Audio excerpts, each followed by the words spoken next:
Hello, people. Wasn't paying attention. Jax West from Stephen Avery Project and Justice with Jax and MAM Gossip on Facebook, and then here on Justice with Jax on YouTube. We were going to be going over my visits with Stephen Avery for our Wednesday at 1 o'clock. But court in the Johnny Depp Amber Heard case is just coming back right now. And they I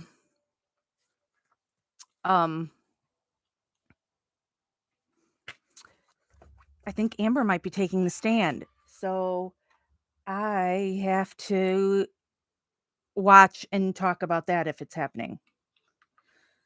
Hold on. A friend is telling me he's having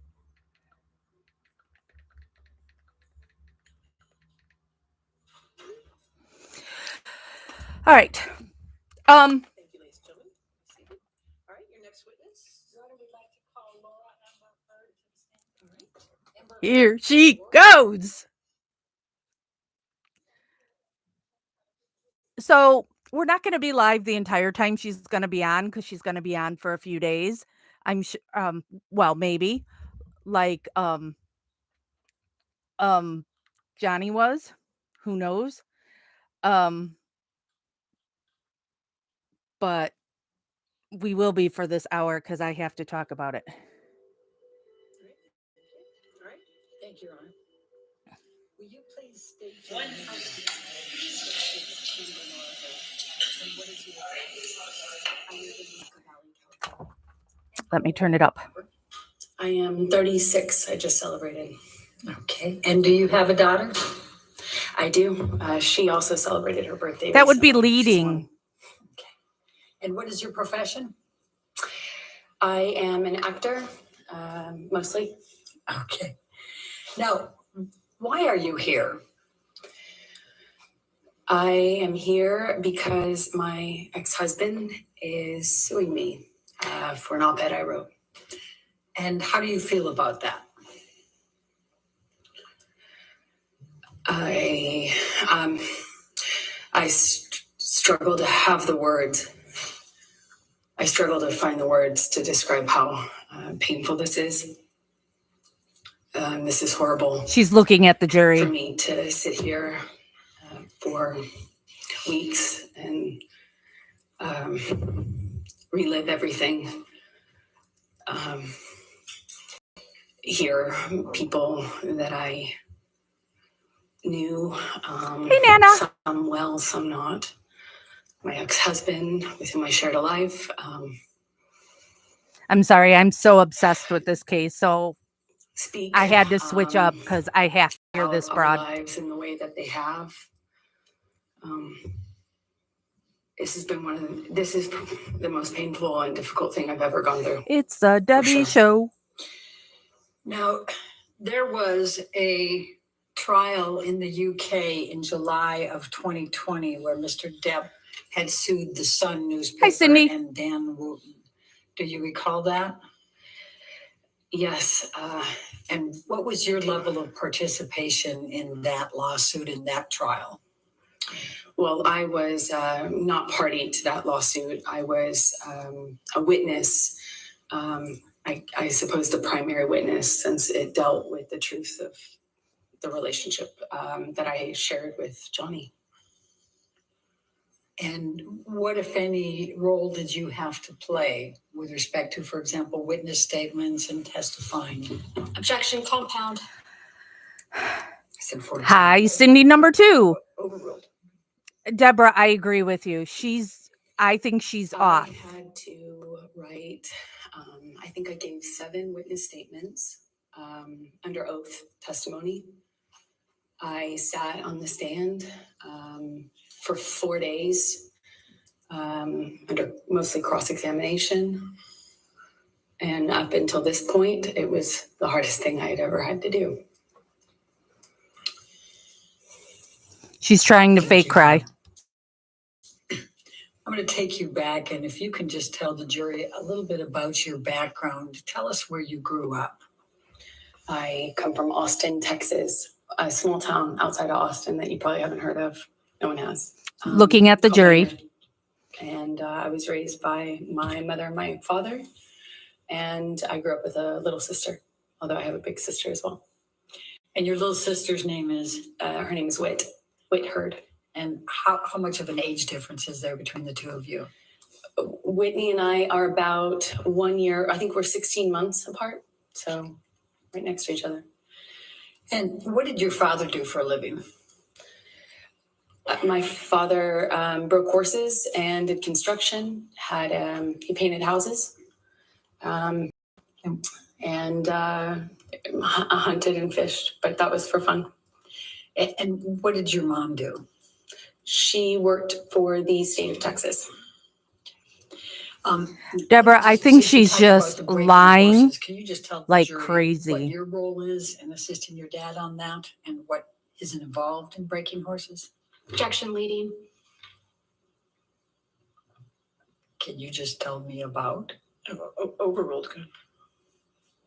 You just gotta stay on, basically. I would help him. I was more of a crash test dummy. You know, when you train a horse, it's a wild animal. It doesn't necessarily like to be ridden. And there who are crazy enough, like my dad, to pick that as a profession. To break somebody. He was really I could see her doing that. I was the son he never had, so it was my job to abuse the horse. Stay on. And what, if anything, did you learn from your father about how to react to the horses? Hey, Rachel and Strongman. Well, with training horses, I guess the key things are to not show fear, not get intimidated, not show fear, be tough and calm. That's not what she did with Johnny. About your educational background during those growing up years and your work experience. I agree with you, Diana. I don't like when people, if you're on Johnny's side, they say we're the problem. This is why victims wouldn't come forward. No, she's the problem that people don't believe women. I just always pushed myself to be able to accelerate the process. I wanted to. Oh, Deborah, I wish they put them in the same rooms here in those kinds of things in cases here. So what types of things? So where did you go to school when you were younger? I was a scholarship kid at a Catholic school growing up. Several different Catholic schools, but they were always in the other, on the other side of town, in the wealthier part of town. And wealthier. I grew up quite working class, and thankfully with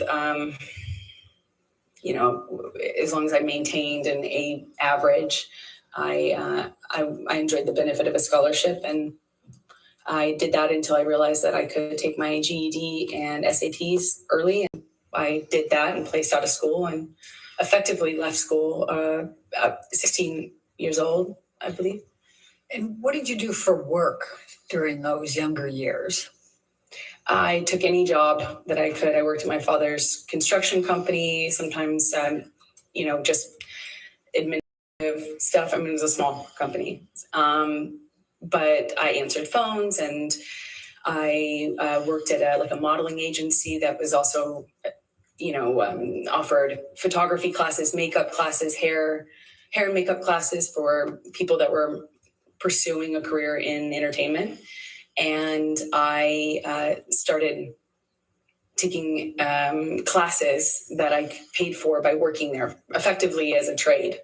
And I eventually worked there long enough to be able to pay for my headshots, which are the pictures that you use in the industry to promote yourself, in whatever acting. Did Johnny look at the jury the whole time? What if any charitable? I don't remember now. And her doctor or therapist or whatever it was that was on the stand before her, she was always looking at the jury too. And I don't recall the prosecution side's witnesses always looking at the jury. And I really loved meeting people. So I worked at the soup kitchen every morning before school. Is anybody buying? She worked at a soup kitchen every day. 4 years.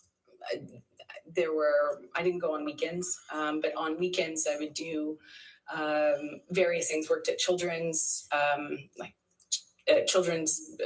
hams typically. I don't think she should be around children with the temper that chick has. Mostly soup kitchens and things involving children. I worked at the with deaf kids for a while, and yeah, I love it. And what a humanitarian she is. What, if anything, did you do to learn to be able to work with them? Objection leading and 404. And relevance. I agree with you, Kat.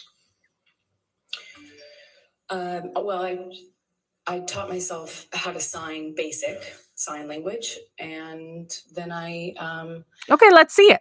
I pursued it. I audited a course at the community college, which I ended up going to get out of high school early later on. But I would audit classes. The teachers never wanted to kick the random 12-year-old out of their class, I suppose. So I remarkably was able to audit, I think, the majority of 2 semesters, and that's also. I don't care what kind of bow you're trying to put on this piece of shit. It doesn't change the fact of what she did to Johnny Depp. I did a small job in Texas where I played a part in a movie, and the actor in the movie that I was playing opposite. And she liked shit, apparently. From LA. And I crack up that people call her Amber Turd now. She said that she'd heard about me from. I know it's petty and childish, but I was taking jobs in Austin. That's me. For really anything, to be an extra, to apply I did makeup once. Nothing, no job was too small or, for me. So I put myself out there, and she had heard about me, and she said, there's no small parts, just abusive actresses. Ever out in LA. And I was like, when can I come? And she made an appointment with me for the following week, and I used all but $180 or something to get out there. And that's my mom has arrived. 17. Mom, are you even watching this trial, or did you think I was talking about Stephen? I've effectively been there ever since, I suppose. So when you arrived in Hollywood, please tell the jury what you did to get moving there, get going. I went to every audition, every casting, every meeting, every appointment that I could. I put myself out there. I didn't have a car because those were expensive. So I took the bus around LA. It was before smartphones. I had a Thomas guide in my bag and a change of tank tops. Not that it mattered, but I went to about 10.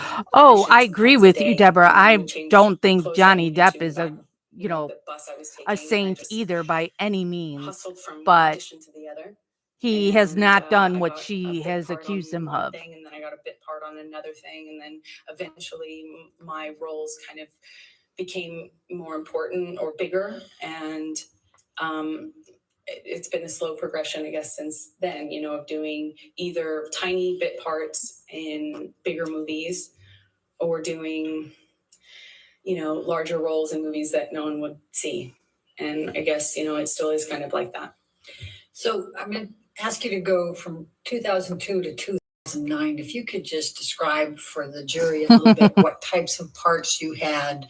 I think they've indicated you have not been well known here in this courtroom compared to Mr. Depp. So perhaps just take them. I don't care.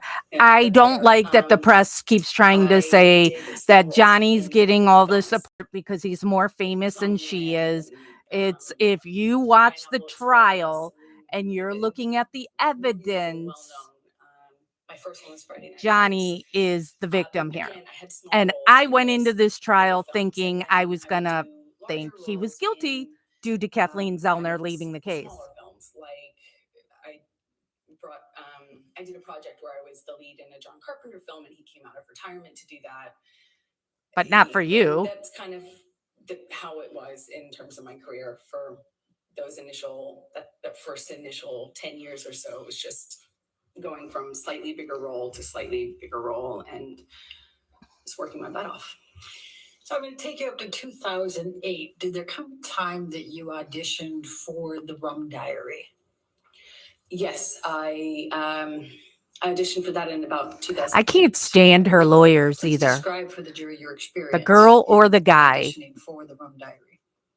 Well, I auditioned a few times, which is common in my work. You know, you get a call back, as they say. And I think I had at least one, maybe two callbacks with the director. I would love that, Kat. Saying that Johnny, who at the time was, I think I knew that he was producing it as well, was doing a project that was something very Rachel, what was in the news about Kathleen leaving was that she had started depositions and then she advised Johnny Depp to settle, and he said no, and so Kathleen left the case.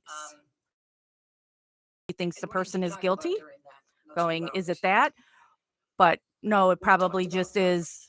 This isn't her type of case that she normally covers, so she doesn't really bring anything to the table there then. You know, obscure writers and, you know, interesting books and pieces of poetry that I haven't heard anybody else reference or know or like. And her lawyers, though, Deborah, you see how different they are on how much nicer they are when they ask actual questions, not statements, and then saying correct afterwards.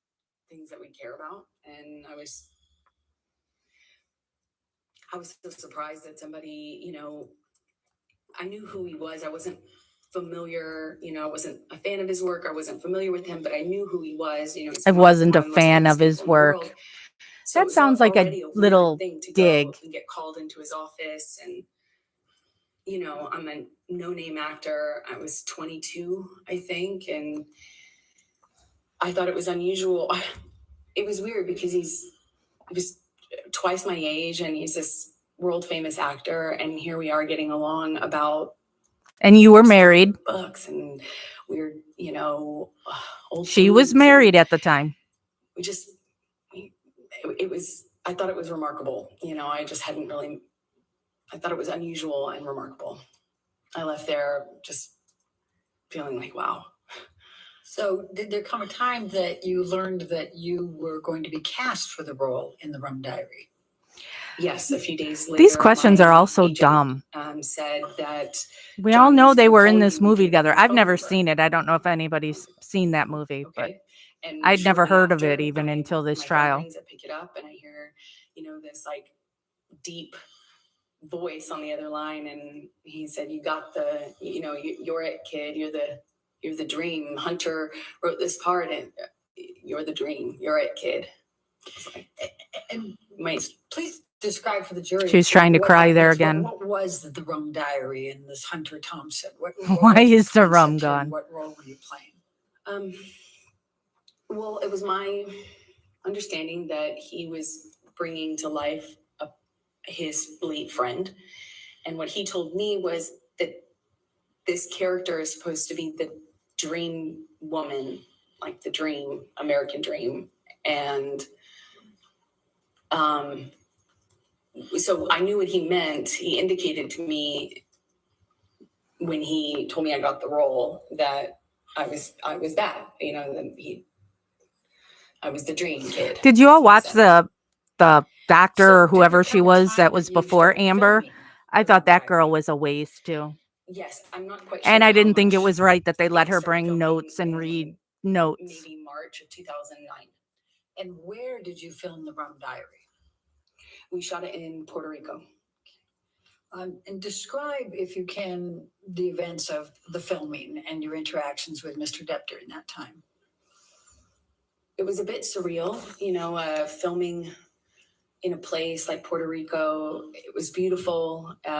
She was groomed, right? So everything really looked beautiful, cars and clothing, the music. It was a very colorful shoot in general.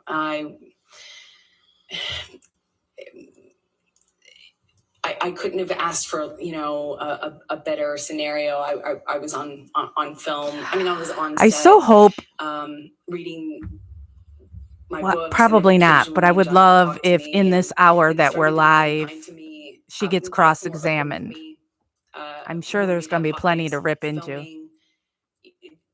There'd be this big SUV pull up, and a security guard would kind of usher me into this car, and it would have the AC blasting, and I'd be sitting in the back of the SUV, just thinking what a strange experience the whole thing was. And we didn't really have a whole lot of interaction on set until we did a scene that involved kissing. We had a kissing scene, and it didn't feel like a normal scene anymore. It felt more real. There are certain things that you do in the job to be professional, like when you have to do that sort of scene, and you don't you don't use your tongue if you can avoid it. There's certain things that you do. Well, thanks, mommy. Maintain a certain line, and it just felt like those lines were blurred. I mean, he grabbed my face and pulled me into him and really kissed me.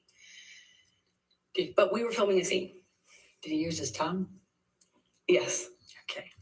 Did you celebrate He your birthday tongue raped while you her. were in Puerto See, Rico? abuse is proven right there. I did. I celebrated, I think, maybe my 23rd birthday there.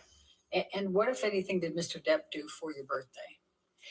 Well, we were already kind of talking about books and poetry and things like that. He gave me a few really beautiful poetry books. And he gave me a bicycle, like a vintage bicycle, because at the time I was riding around on a bike, and I had a lot of time off since I was a smaller role in the movie. And I think that was it. Okay. Now, did there That come was a it. time that you ended up visiting Ungrateful. him in his trailer? Yes. I think we would hang out after or in between scenes or in between setups. We often were, talking about things, and we would continue the conversation. New subscriber, into the trailer. Wanda. Welcome, Often Wanda. with the director, Bruce Robinson was his name. And then at one point we talk about wine. It's another thing that Johnny and I shared in common, a love for wine, red wine. And we were talking about a kind of wine that I enjoyed, and I was That's $300. Was it $300 a bottle? And I didn't understand how much more sophisticated Johnny's taste in wine was. So I was going on about the virtues of Malbec or something, and I brought him a bottle of this wine, and I set it down. And at some point, I'm going back to get back to set, and he kind of kicked his foot up in the air and basically kind of lifted the back of my bathrobe up. And can I just stop you there? Why were you wearing a bathrobe? Because I was doing a scene. It was a period film, so it took place in the 50s. And so I had all of this old undergarments that are for that. I feel you, Diana. On. And the scene involved me changing. So I had all the costume on. And he kind of so the back of my robe. She's been prepared to say anything ever so, even if it's ever so slightly, to make it look like he's a perv. I didn't know what to make of it at the time, and I just kind of giggled and batted it away playfully. And but I was really scarred. Down on this bed sofa that was in his trailer, just playful and flirtatious, and he said yum, and he kind of lifted up his eyebrows like that, and I just giggled, laughed it off, kind of batted him away, and moved on, went back to set. And were you in a relationship? Some guy I have no interest in does that to me. Was Mr. Depp in a relationship? I'm not going to later marry That was them. my understanding, yeah. Okay. And did anything else of significant happen during that time period while you were filming with Mr. Depp, other than what you've told us? I can't.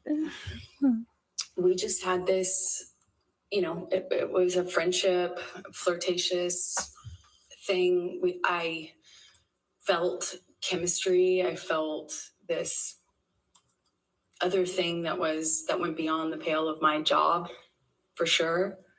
I will Johnny knock you the Smurf out. clearly felt that way about me, had indicated to me that that's how he It's felt in weird, many Cindy. different ways. But But at the same time, Johnny was hard to you- listen you know, we were to both for in me as well relationships, because of and the way it's a he job, talks, and, that there's so much space in it between was what he says. intimidating, and I just remember feeling But kind of Johnny would make me intimidated laugh. He and was funny at a times. little nervous about that. And I also was in a relationship, so we went our separate ways, and I didn't hear from him for a long time. You weren't in a So relationship. You were approximately how long married. were you filming in Puerto Rico for the Rum Diary? A few months is my best All right. guess. And when you left Puerto Rico in the filming, when is the next time that you had any contact from Mr. Depp? And contact could include anything, communications, written communications, as well as telephone or otherwise. We had no contact until Johnny called me on the phone one day, and I was driving, and he invited Which me he's producer of the movie. in California, Beverly Hills, and it was out of the blue. I didn't even have his phone number, so it was quite unexpected. He's the producer of the He called me movie. a second time, but I don't think we actually connected, or we didn't stay on the phone because we didn't really speak. But the first time was the only time I actually spoke to him, and he invited me over to his house under kind of he said that we could get Bruce, who was the director, to come over. Something about the movie, but it was clearly not about the movie, if you know what I mean. It was. So I said, I said my friends are in town, and I'm busy with that, and kind of hung up, feeling really startled. That didn't know what else to do. What, if any, gifts did Mr. Depp send you during that time period after you filmed the Rum Diary? Who cares? He sent me several gifts. He sent me a beautiful dress, one that I wore in the movie, with a beautiful handwritten note, said "Happy Wrapping," and made a reference to the dress being wrapping paper. He sent me a few gorgeous, expensive, what I can only assume are expensive. Uh-oh. What happened?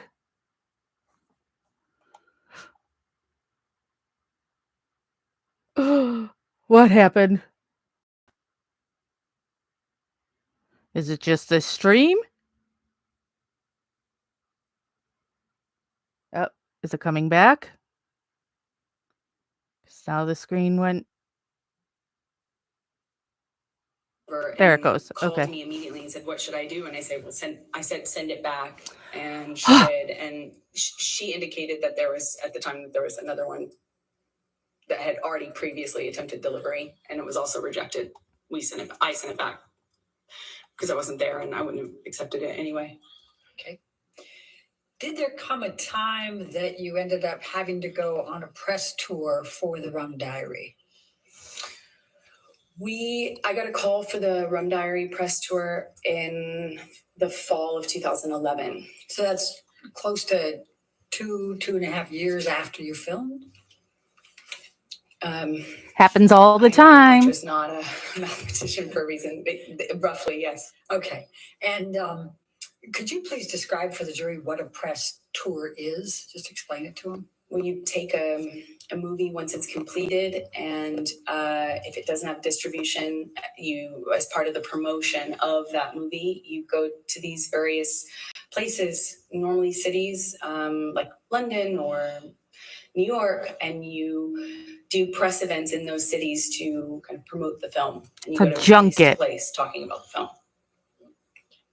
And so you were then called to participate in the press I think her briefing, hair, right? I'm sorry if people Yes, think I this is had, petty. just Her I hairstyles was have been going- I ridiculous had just too. finished going through the process of separation with my former partner, and I was Your wife. moving and going through that, and I got a phone call saying, "Remember that movie you did in Puerto Rico? Well, they want you for the press tour." And I said, "Well, perfect timing." And we did that, I think late October 2011. Okay. So describe for the jury your interactions with Mr. Depp during the press tour. Well, on the the beginning of the tour was Los Angeles, where we both lived, and normal press day. And then at the end of it, I was invited by Johnny to come up to his room to have a drink with him and the director of the film. What a And jerk. I went up to the room to see both him and Bruce. But as soon as I got there, Johnny said Bruce wasn't going to make it. So I stayed. Oh, he tricked and I her. started talking. He asked me about my relationship. I said, well, I'm going through it. A divorce. The separation right now, and it's been rough couple of months, but that's normal. Why do And they he keep said, well, trying to same hide that she was with married me, before? it's been, I can't remember exactly how long he said it had been, but that he had split from the mother of his kids, and said that he understood. All right. And then what happened next? Then we drank red wine and continued to talk, and the talking became us, reconnect. It was like reconnection was almost instant. It was just chemistry. It's hard to explain that, but we sat on the couch and we talked, and it felt like there was it felt like there was an electricity to the room. And so I felt when I was alone with him anyway, and it was instant again. I was like, whoa. So on the couch, we talked, finished some wine, and then I got up and left. And as I went to leave, he grabbed both sides of my face, similar to what he did in Puerto Rico when we were filming that scene. And he kissed me, and I kissed him back. Slut. And what I'm happened kidding. next with respect to any relationship with Mr. Depp? Well, then we fell in love. We went on this press tour, and we went. It was a beautiful and strange time.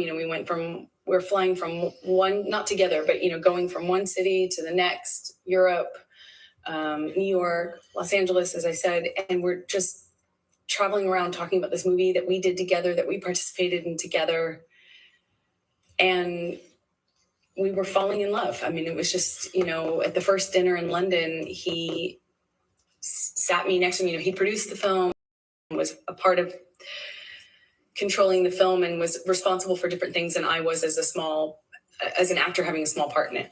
And we went on this press tour, and I think in London he sat next to him at a dinner, and then we ended up spending the night together in my hotel room. And for the rest of the press tour, it was on. I'll put it that way. All right. Round one. How long approximately did the press tour go? I don't know exactly how long it lasted. I think, there were press engagements in this city for a few days, and then another city for a few days. And then there was a break, and then there was another press opportunity, I believe. So it was kind of spread out over maybe a month, if I'm guessing. So when you returned to Los Angeles, what, if anything, took place with any relationship with Mr. Depp? Well, once we were back from the press tour, we had this. Isn't it weird that we're just hearing Amber and her lawyer, and we're not hearing Johnny Depp's lawyers? We're falling in love, and not able roles to were really reversed. show it Her because, lawyers objected to like every said. that the world didn't know about the split between he and his former partner. And of course, as a woman, I was like, is that troubling? You know, and I'd ask him, no, you know, he swore to me that they hadn't even shared a bed for a year and that they were protecting the kids and not publicizing it. So, or not making it known to the press. And so we kind of had to be a little bit under the radar, not a little bit, we had to be really under the radar. Because as Johnny pointed out, that the world would blame me, and call me a homewrecker, even though I had nothing to do with He's it. horrible, trying to protect his So kids we're and her secretly reputation. dating, and then, you know, it was beautiful. It was, I felt like this man knew me and saw me in a way that no one else had. I felt he understood me. I felt he understood where I came from. I felt that, like, when I was around Johnny, I felt like the most beautiful person in the whole world. You know, Trying to cry. Made me feel like $1 million. And that kind of feeling where, you know, he just, And the Oscar doesn't go lavish to. expressions of love, and how he had never met a woman like me. I mean, I remember he took the foil off of this bottle and put it on my ring finger, and I had only been with him like days, you know, or maybe it was weeks at the time. Yeah, it was probably about a few weeks, but it just felt very Or was it a intense. few months? But we weren't doing normal life stuff. We weren't like stuck in traffic with each other. We weren't going to the grocery store and doing life. We were like hiding in these places around the world. He has so many homes. And so we'd be in one of those homes, or my home at the time, and it would be like a bubble, like we were in these little And he bubbles was of supporting like her secrecy, and it entire felt like family. a warm glow, as we would say. Just music and the kind of books that we both loved, and poetry that we both knew by heart. And it was it felt like a dream. It felt like absolute magic. So while you're dating, I take it you're dating at this point, right? Yeah, so While you're falling in love, you're also dating, right? Okay. Yes. Did there come a time early on that you ended up going to his Bahamas island? Yes. So shortly after, you know, we, I think, started dating October of 2011, and you know, as I mentioned, this bubble, you know, where he'd come over to my house and not leave for like 3 or 4 days, you know, just smoking cigarettes and playing music and reading poetry to me or painting me, or, you know, just talking. And then He sounds horrible. Disappear. And there'd be just no way to get a hold of him, no way to contact him. It's called work. At first, I didn't really think anything about it, but he disappeared at one point, and then came back and said he was dealing with some health issue, and would I join him in the Bahamas? And I think that's when I learned he had an island. And I was on a trip with a friend of mine in Spain, and it was for the holidays, and I kind of rerouted my trip so I could come and land in LA land in Miami instead of LA, so I could go and meet him on the island. And he had Keenan come and meet me on that trip, like in Miami. I get off one plane, get onto another, and go and join him on his private island. And I noticed he was drinking Beck's. Cindy. Like lots of tea. And I didn't foolishly think anything of it. I just, you know, thought the man really seriously, I missed it before, but really, really loves tea.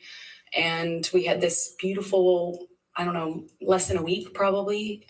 Trip in the Bahamas, a private island, beautiful sandy beaches. It was mega pints of scene tea. that, you just don't. I had never experienced anything like that. It was a beautiful place, a beautiful time, and I fell head over heels in love with this man. So after the Bahamas, I assume you came back. And are we talking now early 2012? Yes, that's correct. Okay. So what were you doing work-wise while you were dating him in this early stage? Me too, What Kat. I would be taking Let's go. to job, going from one movie to the next. We'll bring the mega pints. Mostly not filming in LA. So weirdly, you live in LA to go shoot on location in other places. So when I was in town, we would go back to this bubble, like insular bubble with. That's what happens with blaringly loud celebrities. music and no Can't one really else go and out nothing publicly else. anywhere. And then, I'd go off to work. And so he, eventually, he left to shoot Lone Ranger, I believe. Okay. Now, we've heard a little bit about Lone Ranger, and that's about mid-2012, is that right, when he was shooting that? That sounds right, mid-2012, yeah. And were you shooting anything at that time? I was shooting...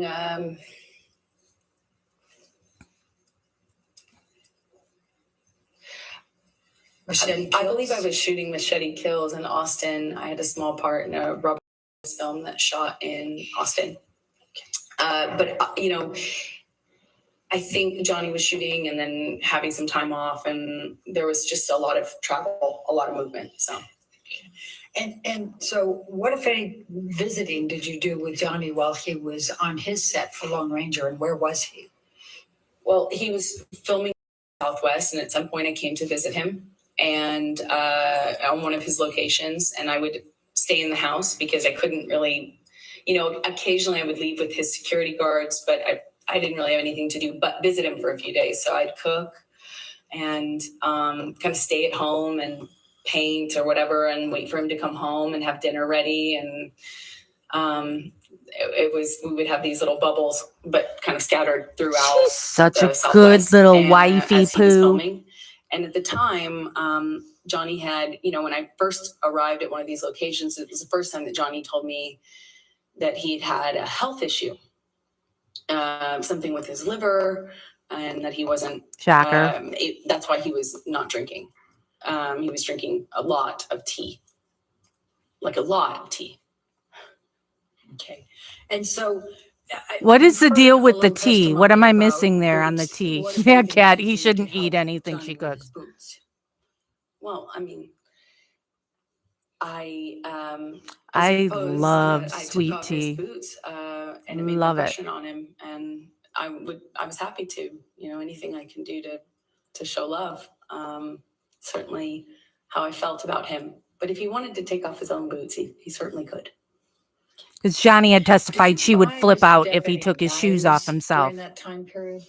Objection, leading. Sustained. What if anything did you do with respect to knives during the time period you were with him in the Lone Ranger? Objection, leading. What if anything? Overruled. Johnny had a thing for turquoise, and that eventually, being in the Southwest, it can happen really quickly. I also too really love turquoise, and he has he loved knives. He loved things. When Johnny loves things, he does it a lot, lots of it. So he had these daggers that he'd given me that they were beautiful in design. And they're, long curved daggers. And he knew a lot about knives, had a knife and gun collection, and was quite proud of it. And at some point, I don't really remember exactly when it was, but at some point I picked up what I thought was a really beautiful turquoise handled knife. And she likes the word beautiful. Engraved with a saying that Johnny would say to me all the time, which I, thought was romantic. As funny as that is to say now. And what was the expression? The same? Until death, in Spanish. Now, by the time that you're visiting Mr. So? Depp during his shooting of Lone Ranger in the June through August, Is it weird 2012 because she's timeframe, tried to kill him how what, many if any, times by on him? has he developed with your family? Starting really early on, Johnny was so kind, so generous to my family, but especially my mom and dad. He met my dad. The mom and dad that abused her so much as a big kid. personality. He's a rowdy guy. And Johnny just all of a sudden, I had never noticed, Johnny have a southern, all of a sudden Johnny had this southern accent and was really like buddies with him. And they really seemed to get along very well. They're, just like, well, they're probably the same he was age. giving my dad gifts. He gave him guns. He gave him knives. They had this, Johnny just really just showered my dad. And my dad's a working man, salt of the earth guy. And he was just like, who abused her. He was getting all these amazing allegedly gifts and being invited to come on to these locations. And, Johnny's this big movie star. And my dad was just like, I think my dad would have married him himself, not if I hadn't. And he just instantly, he gave my mom jewelry, brought her out to come and see me while I was visiting Johnny on Lone Ranger in some part of the Southwest. I think it was Colorado. This beautiful turquoise necklace. And they were definitely taken by him. And what, if any, relationship had Mr. Depp forged with Whitney by this time, your sister? I believe the relationship came a little bit later as they got to know each other, but he did the same thing with my sister and just really buying their love, right? A bond with them that, it was, he tried to do anything and everything he could to make them feel like special. And they did, my mom, my dad, and my sister. And what, if any, relationships did Mr. Depp form with your friends? Well, she's always surrounded by friends. She's got a huge really entourage all the time. Overly generous, almost, like showering. I'm not that way. I don't want to have people around me all the freaking time. Compliments and just, and he has access and means to really, we're not talking about giving you a card. We're like talking about just these like extravagant trips or these extravagant gestures. And it's a lot. And he did that with my close friends. I relied heavily on my friends and had a pretty strong support network with them. And he really just showered them with generosity and love and light. And doesn't she like abuse her friends too, Kat? People here and there. He's incredibly generous. So going back to the filming of The Lone Ranger, what, if anything, did Mr. Depp do with respect to a horse? Objection leading.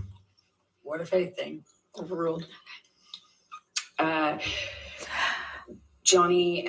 To me, the judge seems to go along with Amber's people more. And I, of course, said that's extravagant. There's no way I could accept that. That's also how will I take care of that? Or, it's so extravagant. So I said no, of course. Eventually, he got a hold of my dad and worked it out with my dad, like what kind of horse to buy, and then showed me a picture of this horse and said, "It's yours. It's coming here." I think it was being transported, and he said, that he had my dad's help on it, picking out. I grew up on my dad's horses. I grew up riding with my dad, so. I went. I had resisted for I think about like a month and a half or something of him kind of bringing up the idea and me saying, that's a crazy gift. No, thank you. No, that's incredibly generous, but I couldn't accept to all of a sudden I had a cult. So So let's Poor take Amber. you through Don't you feel sorry for her? 2012 and your relationship. Could you just describe for the jury a little bit about how that relationship evolved through 2012? As she just took a drink, reminds me of her deposition with her eating the whole time. How weird is that? It was always intense. It didn't become intense. It almost started that way. When I was with him, you know, I felt that electricity in my body. I felt like I couldn't, you know, see straight practically. It was just, you know, it was head over heels in love. And Oh, Kat, he felt like that to me. He you're felt like not a he saint was like also in Amber. love. I didn't feel like he was faking it. I felt like what we had, it felt like, And I posted this on there wasn't Facebook, any on the love like Justice with that, Jack's you know? Facebook. I mean, But it's like, do you notice the way her cheeks are and the makeup she uses? It always looks red, just like he the started to kind pictures of do this thing that they again, claimed that disappear, Johnny had hit her. and he'd come It's back. like, And it's I just the way remember she looks. She at looks like first somebody smacked when her. he first started drinking, I didn't really think much of it, but all of a sudden the behavior kind of started to go in line with the disappearing, and he'd come back and he'd just be different. And I'd say something, and Says the choose me as person saying who's something else or bipolar. saying it in a different way. He would it was mostly my clothing at the time and me working. That was the main thing. Like, I found myself trying to not talk about auditions because it would change the mood dramatically. I tried to, you know, he would make these comments about, you know, whoring myself out, but do so in the context of me acting, you know, and he would talk about other actresses who do my role in this way where they were worthless whores. They were, you know, fame hungry, you know, expletive, you know, just this. The point is, Don't try and act like you don't dirty swear, to Amber. be an actor. Never mind that he was one. It was dirty that I wanted to do this job that I wanted to do, and I was doing the job of an actress. It was every time I was walking out of the house, he would ask me, "That's really what you're wearing, kid?" Oh, I see. You know, I wore a dress to an event once, and I felt beautiful in it. Like, stupid as that sounds, I felt pretty in this dress I picked out, and Slutty dress. I showed it him because you know, it's a carpet, it's red carpet, so it's like, you know, publicized, and I kind of thought it was weird. He wasn't saying anything about it. You know, I left him to go do this red carpet, and I was like, "Did you see the you know, the event I went to?" You know, basically, I felt pretty, and I thought, like, "Did you see that?" You know, I wanted him to say something about that, I guess. Kat, I could picture it because he did have drinking and substance problems. So Well, I could see him this saying is that after when he's he stopped talking to me for some time, wasted. didn't tell me why. When he came And back then to my also life, he didn't this, explain you know, there's a lot of why he was guys acting that different, just kinda once acted mad at their me. I didn't know what I'd done wrong. girlfriend, wife, or And when I whatever, brought you know, up the that they dress are and the together, event, because it was an they event don't to want support a them charity I was really dressing involved like with a at the whore time, out in public. and It doesn't mean she can't, I but said, they're gonna you know, say "Did you see those that thing?" And things. he said, Doesn't mean I he's think the whole abused world her. saw that kid. That's how they'll remember you. That's how the world will remember you." I was like, Well, maybe he wanted you to be a little bit more "Oh, than. come on." I Have mean, you it was like, seen when she's you on the know, red I carpet? felt good in it. I felt good. And he said, "Yeah, kid, that's what you're putting out there in the Let me world. see. No one will ever forget that. And that's all they'll see you as. That's what you wanted.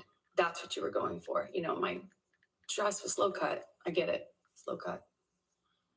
But I felt, you know, I felt really embarrassed and horrible that I wore that. I felt like, how could I have made that choice? Of course, you know, he's right. You know, you start to believe it. I started to believe that made a lot of sense, of course.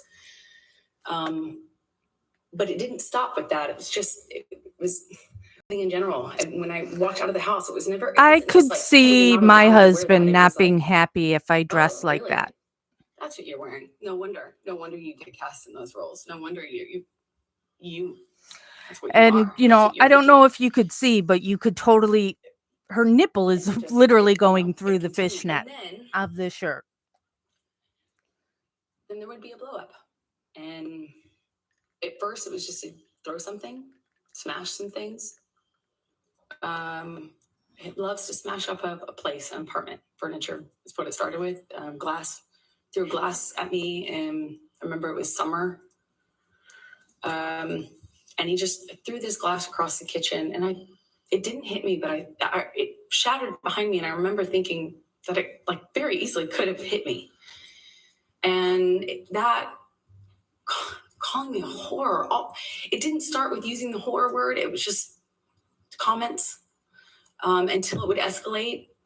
And then I started to notice the pattern of escalation where he'd throw glass or a table, then he would hit the wall, and then he'd hit the wall really close to my head.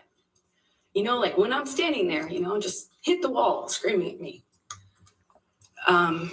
But then he would disappear and get clean and sober, and he'd come back and tell me that he was done drinking, he was over it, he was done, cleaned himself up, he had done it before, and he'd do it again. And then he would go back to this like wonderful, like Trying to find this dress a dress she wore on the red carpet with her. You know, but unbelievably nice. Right, Diana. Yep, she's an angel. Warm, generous, interesting, funny man that I loved. The pooping in the bed thing, so weird. So loved, like I would feel so distant from that thing. That was so scary. That thing. Not even recognize it too. And that was how, you know, our relationship kind of started to develop in that first year. Do you remember the first time that he physically hit you? Yes.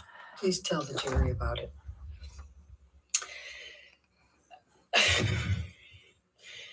It's seemingly so stupid, so insignificant. Oh, never forget it. It changed my life. I was sitting on the couch and we were talking. We were having a normal conversation, you know, just there was no fighting, no argument, nothing. And he was drinking, and I didn't realize at the time, but I think he was using cocaine because it was like there was a jar of cocaine out on the table. I realize that sounds weird, but it's like an actual vintage jar of it. But I didn't see him use it at the time, so I didn't really factor that in. I just, you know, he's drinking and we're talking, and there's music playing, and he's smoking cigarettes, and we're sitting next to each other on the couch. And I asked him about the tattoo he has on his arm. And to me, it just looked like black marks. I didn't know what it said. It just looked like muddled. Is it the wino hard to read. Forever? And I said, what does it say? And he said it says wino. It says wino. And I didn't see that. I thought he was joking because it didn't look like it said that at all. And I laughed. Really? She and any of her entourage didn't Google the crap out of Johnny Depp? And slapped me across the face. Never happened. Never happened. I laughed because I didn't know what else to do. I thought, this must be a joke. This must be a joke. Because I didn't know what was going on. And of course, she's looking at the jury. Kind of laughing still. Thinking no tears in her eyes. That he was going to start laughing too to tell me it was a joke. But he didn't. He said, you think it's so funny? You think it's funny, bitch? What? What is with the... Okay, here it comes back. It wasn't clear. It wasn't a joke anymore. And hey, salty one. You know, Salty one. I You're don't my know what to sexy do. girlfriend, You aren't would you? think you would have a response, but I, as a woman, had never been hit like that. I'm an adult and I'm sitting next to the man I love, and he slapped me for no reason, it seemed like, and I missed the point. Salty one's my sexy girlfriend. Second slap, I know he's not kidding, but I don't know what else to say or do, so I just stared at him. I didn't say anything. I didn't react. I didn't move or freak out or defend myself or say, "What are you doing? You're crazy." I just stared at him. Such a victim. And he slaps me one more time. Hard. I lose my balance. At this point, we're sitting next to each other on the edge of the couch. Or I was on the edge of the couch. Sitting next to each other on a couch. How do you slap somebody? All of a sudden, realizing that the worst thing has just happened to me that could possibly happen to you, I realized that I wish so much he had said he was joking. Because it didn't hurt. It didn't physically hurt me. I was just sitting there on this. How did it not hurt? Looking at the dirty carpet, wondering how I wound up on this carpet and why I never noticed that the carpet was so filthy before, and I just didn't know what else to do. I didn't know what to say. I didn't know how to react. I just sat there. I wonder what movie this is from. I figure out what I need to do, because God, did he just hit me? No, I didn't want to leave him. I didn't want this to be the reality. I didn't want to have the man I was in love with. I know you don't come back from that. You know, I'm not dumb. I know you can't hit a woman. You can't hit a man. You can't hit anyone. You can't just hit somebody because I knew it was wrong, and I knew that I had to leave him. And that's what broke my heart, because I didn't want to leave him. I thought I got up out of that room. Right. That's the funny thing, Kat. She filmed or recorded everything going on in that house. Yet we have nothing showing any of her allegations of Johnny doing anything to her. I was just looking at the dirty carpet, trying to will myself to get up. No tears. Walk out of the door because I knew I needed to. And I really slowly, I stood up, and I remember looking at him in the eye and just looking at him, frankly, because I didn't know what else to do. Makes sense, Miley. Before I know it, he starts crying. And, you know, like I had never seen an adult man cry. I didn't even really see my dad cry at my grandma's funeral. You know, it's weird. How are you an actress in movies and saying you've never seen an adult man cry? He gets down on his knees and he grabs my hands and he's touching my hands and he's saying to me, "I will never do that again. I'm so sorry, baby. I put the fucker away. I thought I killed it, and it's done. She said a naughty word. And I've done it before. It's done." But on his knees, and I didn't have words. I didn't know what to say. I just remember thinking that it was just, he was crying. He seemed so sorry, but I knew I couldn't just forgive him because right? That means it will happen again, no? You know, like I've seen the health class videos, like everyone else. And I got up in my She has car, not been kicked off Aquaman yet, Miley. They say they made her role really small. I just didn't say anything. I love your boyfriend so I went much. to the car. I sat in my car, and I felt like I sat there forever. I think he's my I boyfriend. didn't want to turn the key. I just leaned my head up against the window, and I remember just seeing my breath on the windshield. You know, on the glass of the window of the door, just seeing my breath and trying to will myself to have the strength to know what I should do in this moment, because I was heartbroken. And I sat there for a long 10 time, minutes. and Okay, eventually Diane. I thought I heard something like that. turned the key and drove home.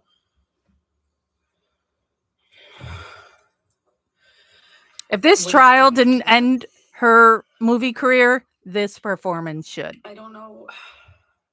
I don't remember what I did when I got home. I don't remember.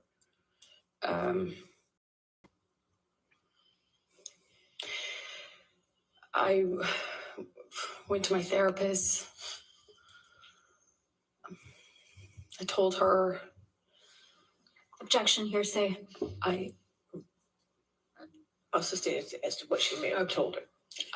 went home and I a few days later started getting. I actually don't know how many days later, but I started I getting don't calls get the and hearsay texts thing from Johnny on why that would be hearsay. If you're saying you told her something, apologizing profusely. everything I she's mean, doing just, is saying you know, something he from was- her account. He said, "I'd rather So cut my hand off than ever." I don't get the whole lay it hearsay on thing. you or lay it upon you. You know, I and he get had when that you're way of saying, well, this talking. It felt person like said to poetry. me, but even then you're telling And, the account he of your showed up story. to talk, like with the understanding that, you know, he understood I could never forgive him and it was done. So I felt kind of safe in saying, okay, let's have a talk, or, you know, yeah, we'll talk. I think I know I just wanted to see him, and he comes over, brings me gifts. He brought me a couple cases actually, that Vega Cecilia wine. I'm not that gonna we've heard lie, I am about. not boycotting Which is Aquaman. really nice, expensive wine. I don't I could care if never, she was at that really time, dream of in a affording, lot you of know? it. Bye, Miley. And we talk, and he tells me that he had put this thing away, that I could trust him, that it would never happen again. Of course, it would never happen again. That he put this. I'm thing surprised away. she He said killed the fucker fucker, instead of he monster, said to because me that's the over and big over thing they again, kept trying to get "Put on that fucker away. I killed that monster." when Johnny's I'll side kill it was again, doing it's it, done. of how many And I would never lay a times hand on he's you again. used the word monster. And I wanted to believe him, so I chose to.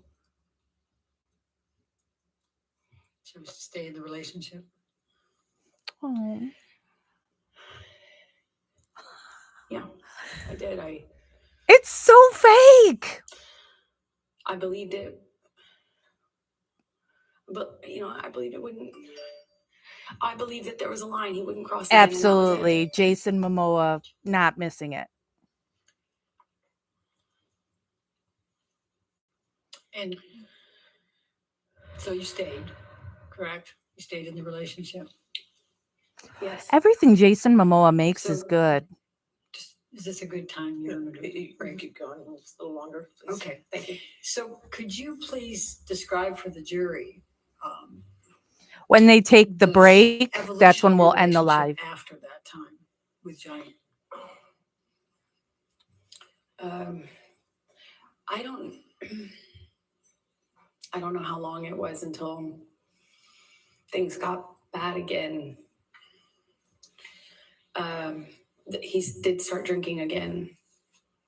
I remember it was almost, you know, he'd start drinking again, the disappearing thing, the coming back. He'd come back at like in the middle of the night to my house.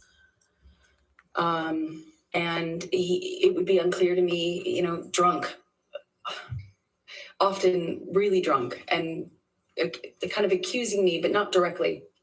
Nothing was very direct. It was a lot of accusations, but they were veiled. You know, what I was wearing, who I was with, why didn't I text him back? I didn't text him back right away. This is when I was at my place in Orange. Sometimes he would show up to catch me. Like that was a pretext for coming over. And by the time we were done talking, I would have thought I had convinced him that I loved him, that I only loved him, there was no one else, and then that we were back in an upswing and would go back to good, loving, like sick, romantic love, like kind, sweet, velvety love. And then it would be Was it beautiful? something I said, why did you say it that way? You know, if I had to leave for an audition, I could guarantee that when couldn't guarantee, but 2 of those in a row. And when I came back, he was angry at me. and I wouldn't necessarily know why. And then he started accusing me of things, probably like at first it was indirect and then it became really direct. Then the punching of the walls next to my head which is a constant at that time in 2012. Where's the pictures of the damage? When he was drinking. Eventually that became, him accusing me of cheating. I'd defend myself. I'd say, that's crazy. You're wrong. I would never, the normal things.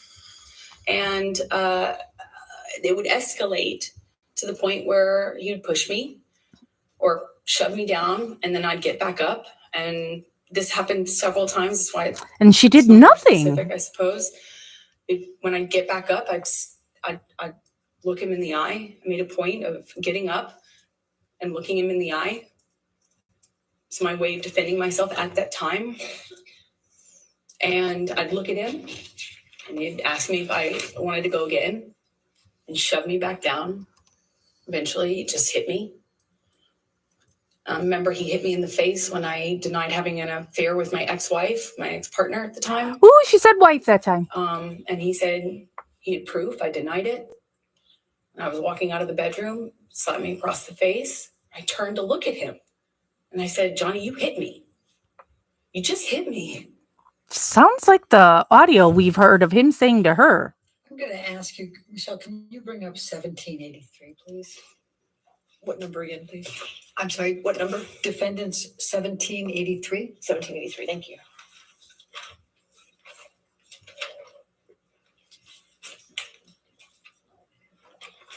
Is this going to be the phony Do you face recognize picture? this picture? Yes, I do. And could you tell us what it is? It's a picture of my face with a note that Johnny left for me by the coffee. Typically is where we leave notes like that. And does this accurately depict the scene portrayed? It was one of those scenes Scenes. as embarrassing as it Acting. sounds now, I don't know which scene this came from. There was a lot. It escalated quickly, fast, and it became Anchorman. Let me ask it a different way. I named that Is this scene a picture of escalated you? quickly. Is it an accurate picture of you? Yes. Your Honor, I'm going to move the admission of 1783. Your Honor, we have an objection. May we approach? So why is she calling it a scene when it's real life?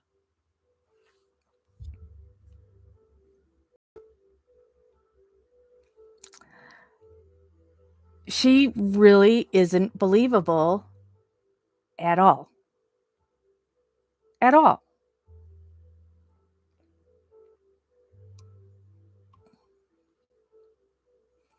I know, I hate that we get blacked out from all this stuff that when they go and talk to the judges.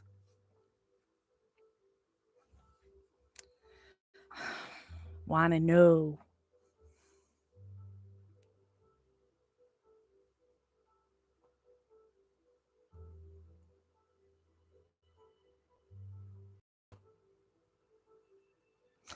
She seemed to be looking in Johnny's direction at first, then looking down.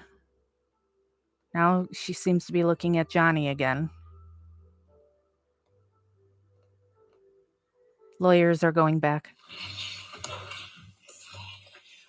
Will you please describe for the jury some of the cycles you had with Mr. Depp through 2012? So in 2012, the violence was pretty, relative to what it became, pretty, slapping, backhanding. Well, it went from this eggshell kind of, you're walking on eggshells, nothing you're doing is kind of right, but you don't know what you're doing wrong. It's weird she knew what that meant, cycles. Clearly, but it was unclear within the scope. So of this an isn't argument rehearsed what at I all. was defending myself against. So it would shift from a rumor he had heard that I was with a friend, or I had been photographed standing too close to a male person. That was a person I had had something with, and I was lying to him about, and it would be it would be eggshells, accusations, and then he would explode. It started with throwing things, destroying the property, and screaming at me. I remember the screaming at me was the worst because I kind of always felt like I had done, I had to defend myself. It's so we've heard her own recordings, and it's always her yelling at him and him going to a bathroom trying to get away from her behavior and her trying to get in. And so now she's trying to say all this stuff happened and she didn't do anything. Like I'd walk away and that would make it worse. I remember he in my apartment in Orange, he would grab me by the hair or he'd grab me by the arm, pull me into him, scream at me that way. He'd smash things around me, then he would smash things very close to me. And then he would just hit me. And it started with slapping, and it got to be repetitive slaps where he'd hold me in a position and slap me multiple times in a row. Then it would be, eventually I later would either push him off of me or I'd try to hit his hands away from me. I tried to, not in 2012 so much. At that time, I was mostly, my defense was, I'd go some other place. Like, I don't know how to describe that. It was, I'd focus on something else. I'd stand up, look at him, try to stand up to him that way. Later, I adopted other kind of strategies to deal with it. But at the time, in 2012, it was, he'd have this blowout and then he would leave, disappear. And I'd be committed to not talking to him. I'm done with this relationship. I can't take it anymore. Yeah. And then he'd come back, clean and sober, telling me either he had a chip. He didn't have any chips, but he would say, I've gone to meetings. I have a sober companion now. I'm doing this program. I'm reading this. I'm doing this. And he was done with drugs and alcohol for good this time. And he'd come back in my life. And with the combination of him being sober and having gone through this horrible thing where I felt like my heart ripped out of my chest, like a relationship ending is hard, I think, for anyone, but ending under that circumstance is really painful. And so when he'd come back, it would almost feel like a solution to that. And it would feel great. And we would be good again. And he'd be extra nice and extra apologetic and extra loving. And and we'd be back in the good bubble, the warm glow. And eventually it'd get bored. And then I'd see him drinking again. When I started to get upset, noticing the pattern of the violence going with the drinking and drugs, then he started sneaking it. So it became less clear and I'd have to look for clues as to what he was on. So I just knew how to react, Johnny on speed is very different from Johnny on opiates. Johnny on opiates, very different from Adderall and cocaine Johnny, which is very different from Quaaludes Johnny. But I had to get good at paying attention to the different versions of him. 2012, I was in the beginning stages of this, just learning these patterns. I was just learning that drinking kind of correlated with the violence. And did you confide in anyone about these issues you were having? I think she can say if she told anybody. I hate that her lawyer, this chick, they always argue. Did you? And I know that's their job. Yes, They are paid arguers, but I told my therapist. I eventually told my mom. And let's go ahead and take a look at Defendant's Exhibit 150. 150.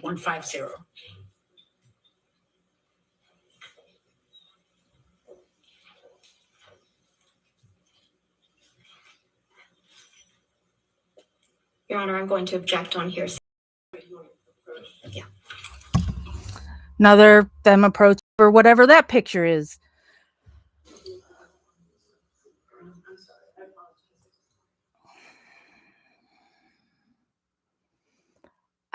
Is anybody Team Amber? And I'm not going to attack you. You have a right to think how you think. So just, I'm not buying anything she says. Nothing seems real to me.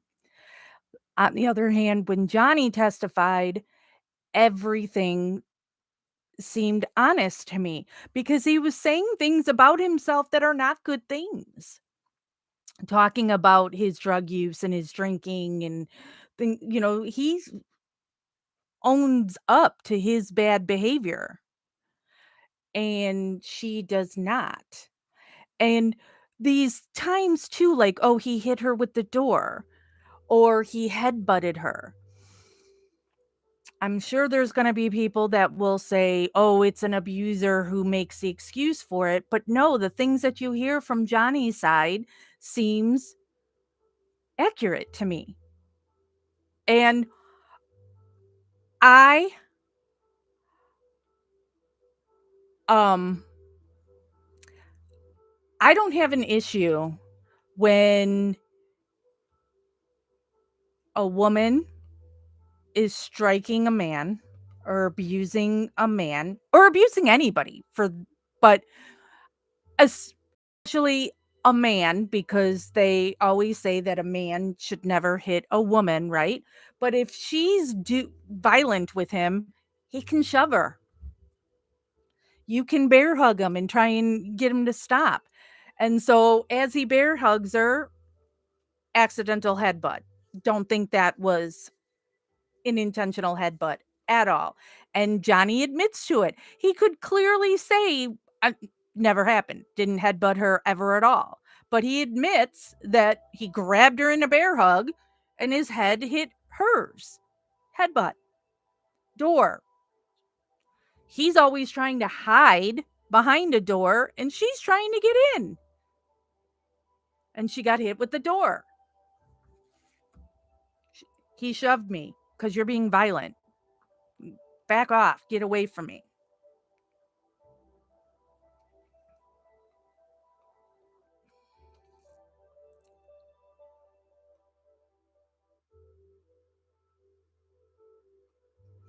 I'm really surprised, though, on how much Team Johnny I am.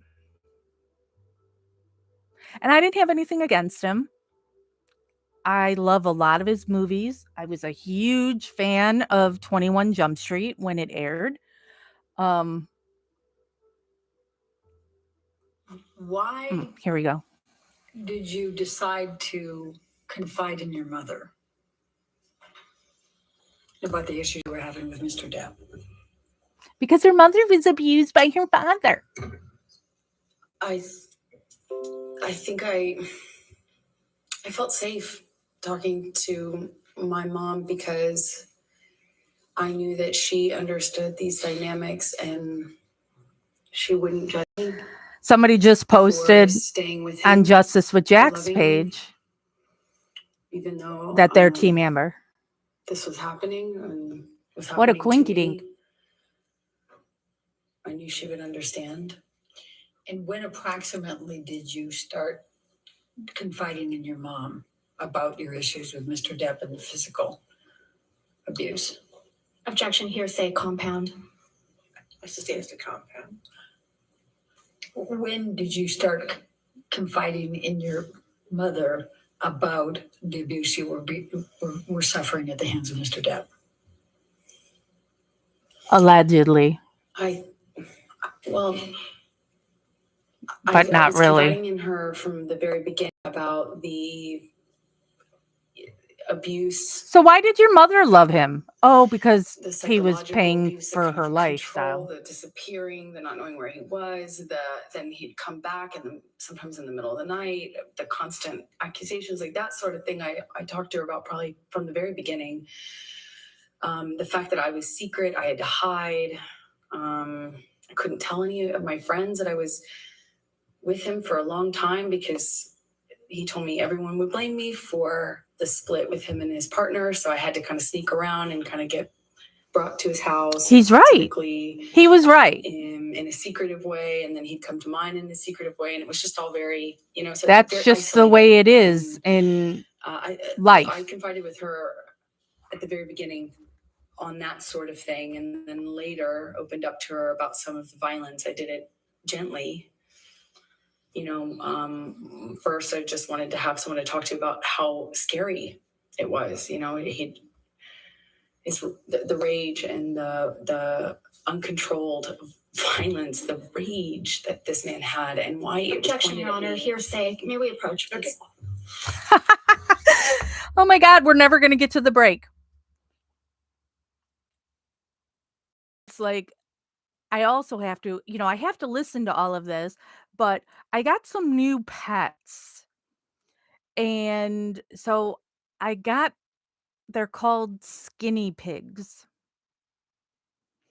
And they are hairless guinea pigs. I'd never heard of them. Walked into a store, we were going to buy fish, and I saw them and had to have them. And Ladies so, and gentlemen, we're going to go ahead and take our 15-minute afternoon break. So please do not talk about the case. We're doing the outside research. Okay, we'll see you soon. all right. So, all right, I'll be ending this so then I can do the things that I was just about to talk about. I'd never heard of these things, but had to have them. We have a cage downstairs in the living room where they're at. It's a 3-story cage thing, but they also need time to like be able to really move around and run. So the room that I do these lives in is a spare bedroom, and there's a second spare bedroom. And in that room, my husband put all this fencing down in there. And so they've got a big area that they can run around. So before I did this live, I brought them out of the cage and put them in there so they had some free time. And so now I got to put them back in the cage because I also have to run to my husband's work. He owns a print shop and he does a lot of printing for my political friends. And so he did a job for one of my friends, and she has a meeting tonight that I'm attending.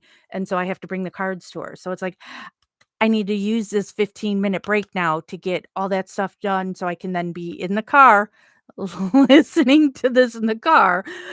Jeff's work is only, like 5-10 minutes away, so it's not like it's far.